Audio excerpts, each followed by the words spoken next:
두 달 전 제주시청 어울림마당에서 지적장애인을 집단 폭행한 사건으로 경찰이 가해자 11명을 검거했다는 소식 전해드렸죠. 피해자뿐 아니라 가해자 절반 이상이 지적장애인들이었습니다. 그런데 시내 한복판에서 수차례 반복됐던 이 범죄, 과연 당사자들만의 문제였을까요? 탐사K 취재팀은 지난 몇 주 동안 피해자와 가해자 그리고 주변인들을 만나 밀착 취재를 이어왔는데요. 오늘은 첫 순서로 지적장애인들 사이에서 벌어진 또 다른 범죄를 보도해드립니다. 안서영 기자입니다.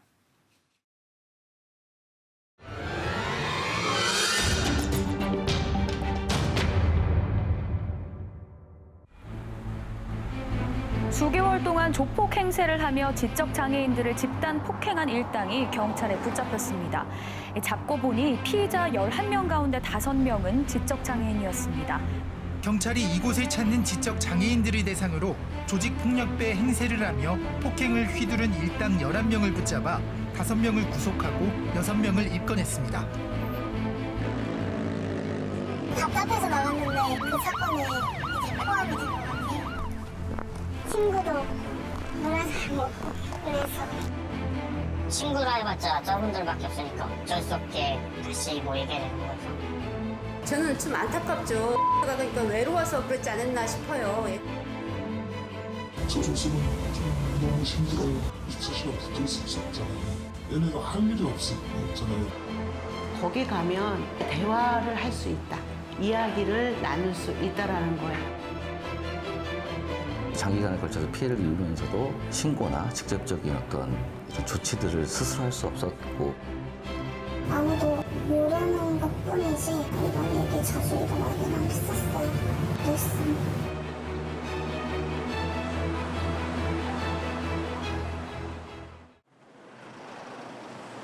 시민들이 자주 찾는 제주시청 어울림마당. 누군가에게는 설레는 만남의 장소지만 수민 씨에게는 떠올리기 싫은 곳입니다. 시청을 잘 안 가요. 그리고 앞으로도 시청을 안 가게 될 것 같아요.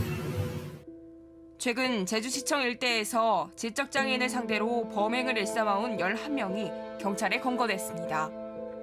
조폭 행세를 하면서 지적장애인들을 때리거나 금품을 빼앗고 말을 듣지 않으면 감금하기도 했습니다. 감당은 하나의 장애인이거든요. 장애인이 때리는 순간 듣고 불편한 것도 많이 봤어요. 사건 피해자와 가해자 대부분이 20대로 놀랍게도 가해자 절반 이상이 같은 지적장애인이었습니다. 그 외 모임이나 SNS로 알게 돼 평일 저녁이나 주말마다 시청 어울림마당을 찾은 이들. 고등학교 졸업 이후부터 이곳을 찾은 수민 씨는 돈을 뜯기고 성추행 피해도 입었습니다. 신고를 자꾸 빼더니 다시 만지고 어쩌고 그랬어요. 그리고 나서 수면제를 먹어도 자꾸 그때 일이 떠오르니까. 지적장애인이 다른 지적장애인을 노린 범죄는 어제 오늘 일이 아닙니다. 저희 협회 이용자분들이 가끔 피해 사실을 저희 쪽으로 이렇게 말씀해 주셨거든요. 이게 사실은 1, 2년 된 일은 아닌 것 같고요. 사람들이 모이다 보니까 그 안에서 이제 불미스러운 일도 발생하게 된 것 같고요. 수민 씨는 이번 사건이 벌어지기 전인 2017년 지적장애 남성 2명에게 지속적으로 성폭행을 당하고도 신고를 못했다는 충격적인 얘기도 털어놨습니다. 자기네 집 아니면 비밀 건물 그런 데로 데려가가지고 경찰 신고를 죽여버리겠다는 사건을 받아서 신고를 못했어요. 당시 상황에 대한 지인의 구체적인 증언도 있습니다. 형님 빠들려고 해가지고 같이 가자고 하면서 집으로 가가지고 성폭행 당했다고 막 그 동생들이 저한테 말해주고 있는데 뒤늦게 피해 사실을 알게 된 가족은 딸이 안고 있는 장애에 속이 타들어갑니다. 그러니까 판단을 여쭤보니까 거절을 못해서 다 해줘버리잖아요. 그럴 것들이 너무 속상해가지고. 수년간 이어진 피해에도 발길을 끊지 못한 이유는 뭘까? 저는 신고가 없어요. 신고가 없고 만날 기회가 별로 없기는 해요. 괜찮아지겠지 하고 넘겼던 것 같고. 졸업하니까 이 사람들이 이제 갈 데가 없으니까 같이 어울릴 사람들이 저 사람들밖에 없고 또 다 일반 사람들이랑 어울리지도 못하고 하니까 갈 곳 없는 지적장애인들의 쉼터인 시청 어울림마당. 하지만 이곳은 이들을 노리는 범죄의 손길이 뻗치고 있습니다. 색치로에 해가지고 저를 소개해줬어요. 5월달에 시청에서 소개비 막 주했나봐요. 5만 원 돈. 나는 돈 안 받았어요. 같은 지적장애인 지인이 채팅으로 알게 된 남성들에게 돈을 받고 자신을 소개했고 이 남성들은 하나같이 성관계를 요구했다는 게 민서 씨 주장입니다.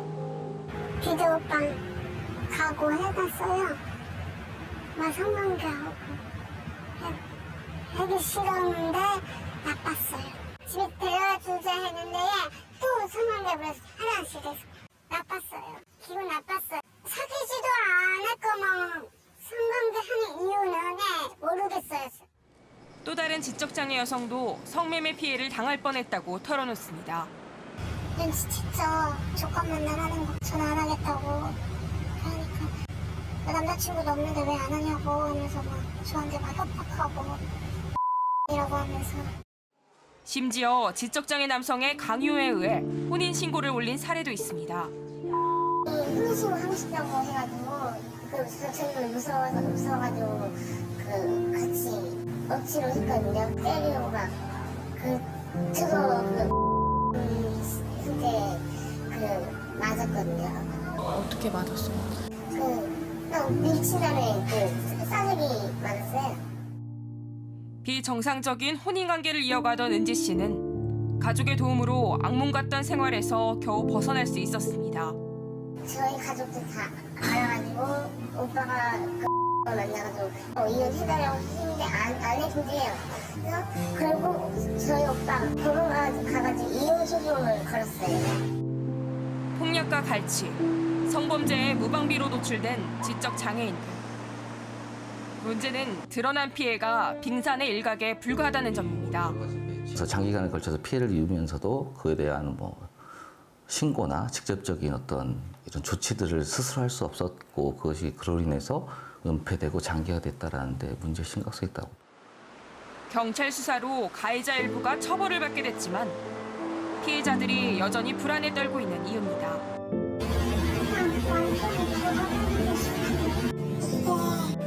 방송에 나가서 피해자들이 좀 줄었으면 좋겠어요. 왜냐면 저도 피해자를 이제는 안 나와야 되잖아요. 하지만 지적장애인들을 지켜줄 사회 안전망은 취약합니다. 이들이 또다시 범죄의 표적이 될 가능성이 큰 이유입니다. 중요한 건 그분들이 선택할 수 있는 폭이 없더라는 거죠. 장애인분들이 움직일 수 있는, 활동할 수 있는, 자기가 경험해볼 수 있는 그 영역이 없더라는 거죠. 시내 한복판에 있던 그들만의 세상에서 가해자와 피해자로 나뉘게 된 지적장애인들. 내일 이 시간에는 지적장애인 가해자들의 범행이 왜 반복될 수밖에 없었는지 짚어봅니다. 탐사 K입니다.